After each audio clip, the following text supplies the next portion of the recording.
O Senhor esteja convosco. Proclamação do Evangelho de Jesus Cristo segundo Mateus.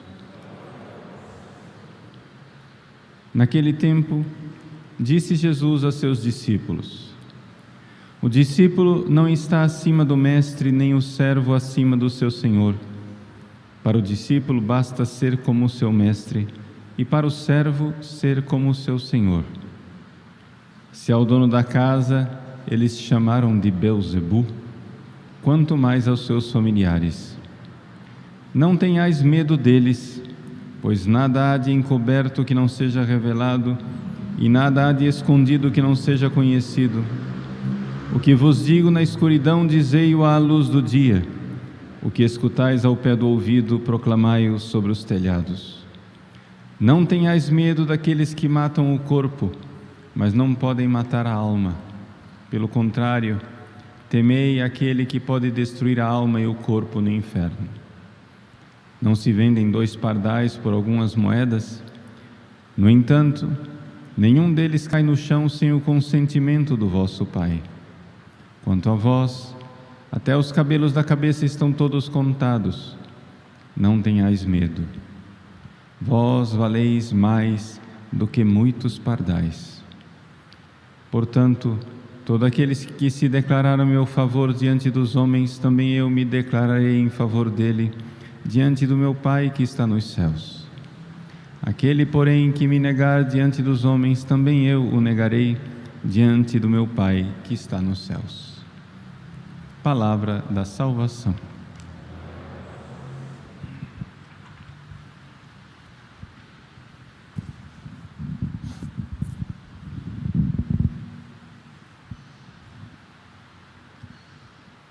Meus queridos irmãos e irmãs, celebramos a memória de São Bento, pai da vida monástica no Ocidente e poderíamos dizer pai do Ocidente, porque com os seus mosteiros, São Bento verdadeiramente salvou a civilização cristã ocidental. São Bento viveu no século VI, na Itália. Ele foi educado pela sua família nas melhores escolas. Ele foi para Roma para estudar.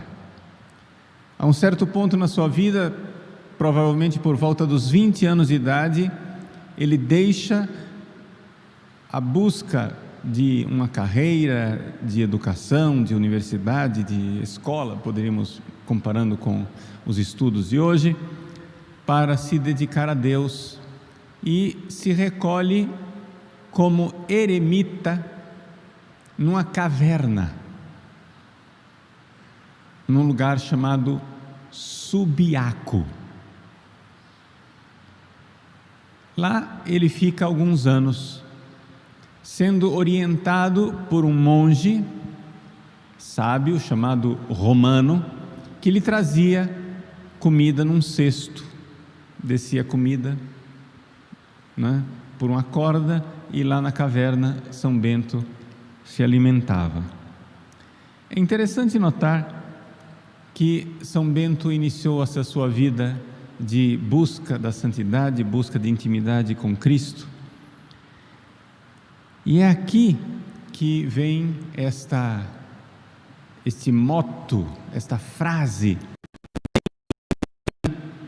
que eu fiz questão de colocar no frontispício do meu site: Cristo nil preponere, nada antepor a Cristo, nada vem antes de Jesus. Em primeiríssimo lugar vem Cristo, todo o resto vem depois. E é isso que nós recitamos na própria oração da coleta da missa de hoje. São Bento, então, partindo, colocando Cristo em primeiro lugar, viveu uma vida de eremita. Acontece que naquela região morreu um abade, morreu o chefe de uma comunidade de monges, e os monges ficaram sabendo que tinha este homem virtuoso, esse homem de Deus que morava numa caverna, e disseram: não, venha, nós escolhemos você para ser nosso abade. São Bento então começou o seu trabalho de ser abade desse grupo de monges, mas não deu muito certo. Os monges rebeldes começaram a espernear, a tal ponto que resolveram colocar veneno na bebida de São Bento. Deram para ele uma taça de vinho envenenada. São Bento, antes de beber, traçou o sinal da cruz. Vamos lembrar que São Bento era leigo, tá? São Bento não era... as comunidades monásticas daquela época não tinham sacerdotes, eram leigos. São Bento traçou o sinal da cruz sobre o cálice se rompeu, quebrou, e de lá saiu uma serpente. Por isso que as imagens de São Bento, ele tem um cálice e uma serpente. Foi Deus que salvou São Bento de ser envenenado pelos seus monges. Não foi pelos pagãos, pelos monges, que não aceitavam a regra. E onde está o problema destes monges? Na sua regra, São Bento, a gente vê claramente que ele tenta combater uma coisa que hoje é muito comum, uma doença espiritual chamada assídia. O que é a assídia? A assídia é uma mistura de tristeza com preguiça. Deus chama os monges, e não somente os monges, a todos nós, para a santidade. Inicialmente isso pode entusiasmar as pessoas e diz: opa, eu vou ser santo. Mas aí a pessoa começa a ver o preço que ela tem que pagar para ser santo. Para ser santo tem que morrer o homem velho, tem que morrer a mulher velha. E falou de morte, vem uma tristeza: não quero matar. Meu homem velho é o meu bichinho de estimação, a mulher velha é bichinho de estimação, eu não quero que morra. Nossos pecadinhos de estimação, nossas desordens de estimação, nossas misérias de estimação. E então vem uma tristeza, e essa tristeza, ela depois se solidifica numa espécie de preguiça, que nós poderíamos chamar de preguiça vocacional, uma preguiça ontológica, uma preguiça de ser santo. O meu ser, eu sou chamado a amar. Mas vamos deixar para outro dia. Então São Bento combate isto na sua regra, e em primeiro lugar na regra ele já começa a criticar a pior raça de monge, que são os monges que ele chama de monges sarabaitas. O que é um monge sarabaíta? São os monges que não têm o voto de estabilidade no mosteiro. Para São Bento, quando uma pessoa entra no mosteiro, entra numa família, entra numa casa, onde tem um pai, que é o abade, ao qual deve obedecer, onde tem uma figura, que é a figura mais materna, mais doce, que é o prior. O abade é o pai, a regra. O prior é aquele a quem é o irmão mais velho, a quem recorrem os outros irmãos, apelando por misericórdia. Mas nessa estrutura de estabilidade, figura de pai, figura de mãe, nós vemos em primeiríssimo lugar um compromisso de São Bento por uma realidade bastante bonita, porém bastante dura, chamada família. Qual é a nossa tendência? A gente enjoa da família, vai para outro lugar, imigra.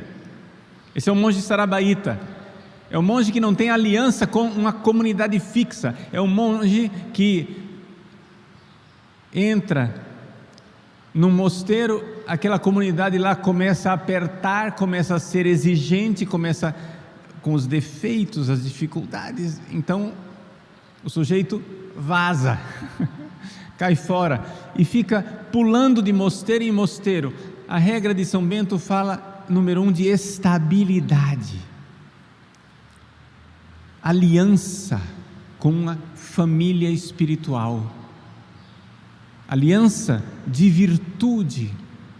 Vejam como é um modelo de família cristã e como esse modelo de família dos monges foi modelando as famílias biológicas e reformulando a ideia de família, cristianizando a ideia de família. Aliança de amor, voto de estabilidade. Mas não somente isso. Quando você fala em monges, a primeira coisa que você pensa é rezar. São Bento, a primeira coisa é trabalhar. Não que o trabalho seja tudo. Na regra ele diz: ora et labora. Primeiro ora. Mas acontece que a oração ela não será frutuosa, a oração não será boa se não houver uma purificação que vem através de um trabalho humilde. Na época de São Bento, trabalhar era coisa de escravos. Os escravos trabalhavam, os nobres não trabalhavam. São Bento era de uma família nobre. A primeira coisa que ele faz é põe um rastelo na mão dos monges, uma enxada na mão dos monges, um trabalho humilde, braçal, inicialmente, para purificar pacientemente, porque esta realidade é exatamente a realidade que vai mortificando as nossas paixões, o nosso orgulho, e então nos traz ao primeiro grau de humildade, que é a humildade de encontrar Deus nas pequenas coisas do dia a dia. Enxergar Deus na criação, no trabalho, na horta. E então ali é que se funda toda a oração da vida monástica. São Bento insiste muito na oração comum, na oração pública, na oração do ofício, na oração do saltério, ou seja, dos salmos. Hoje nós temos uma ideia de que o breviário, a liturgia das horas, é uma coisa de padres. A recitação dos salmos é uma realidade de cristãos. Eram comunidades leigas. E São Bento, insistindo na meditação dos salmos em comum, queria que os monges fossem introduzidos o que se chama Lectio Divina, que nós poderíamos chamar meditação, leitura orante da Bíblia. Vejam, não havia Bíblia para todo mundo. Não pensemos que os monges, tinham uma Bíblia nos seus quartos, nas suas celas. Nada disso. Havia um grande livrão, que era o livro onde eles liam em comum, e ali eles, memorizando aqueles versículos, iam fazendo um tesouro na sua memória, para levar e ruminar aquilo durante o dia, ruminar aquelas palavras, trabalhando na enxada, na presença de Deus, em silêncio. Em silêncio. A Santa Regra inicia com asculta, ou absculta, escuta, fili, verba magistri.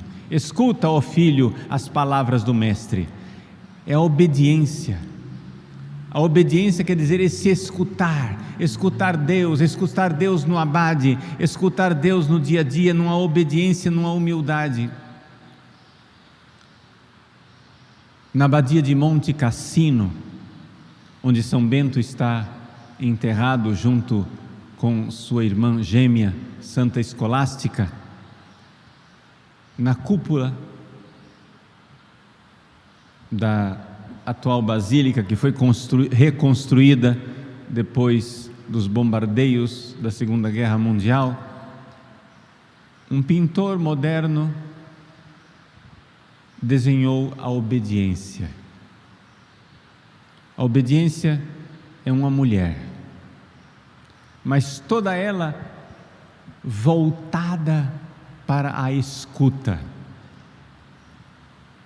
Obediência é ob-audire, audire é ouvir, ob-audire quer dizer ouvir com intensidade. O corpo inteiro dela está voltado para ouvir e ela está nesse gesto com a mão em concha no ouvido, atenta.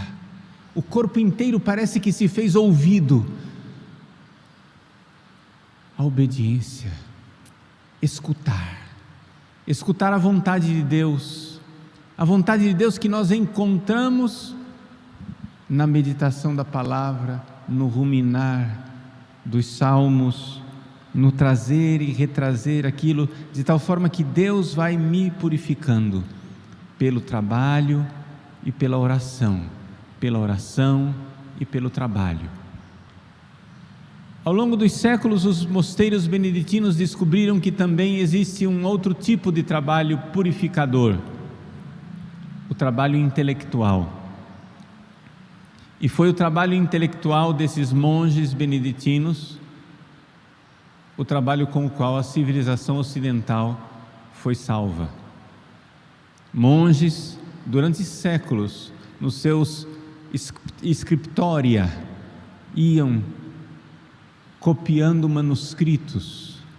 Se hoje nós temos a Bíblia, nós devemos a esses monges, que os manuscritos iam envelhecendo e eles iam recopiando pacientemente para que não se perdesse a herança dos grandes manuscritos, dos grandes livros da antiguidade, da Bíblia, a palavra de Deus, a experiência dos santos padres. Foram eles quem cultivaram tudo isso, não cultivaram somente nas estantes de suas bibliotecas, mas cultivaram também no escrínio, no tesouro de seus corações. Meus queridos, em breves pinceladas, essa é a herança de nosso grande Pai São Bento, uma herança de santidade em família, voto de estabilidade numa família, não fugir da família, trabalho humilde,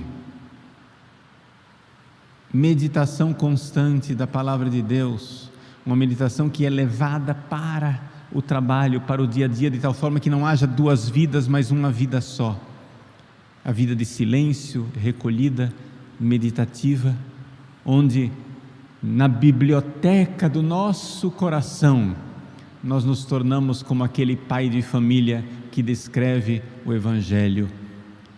Nós vamos tirando desse tesouro coisas novas e velhas. Nesse trabalho, a configuração a Cristo. Nos graus de humildade pelos quais o monge vai passando, ele vai crescendo espiritualmente. O caminho do crescimento é para baixo, como Cristo, que se fez obediente até a morte, e morte numa cruz. A obediência e a humildade, por amor a Ele, santificam, configuram e fazem de nós santos, corações que nada antepõem a Cristo.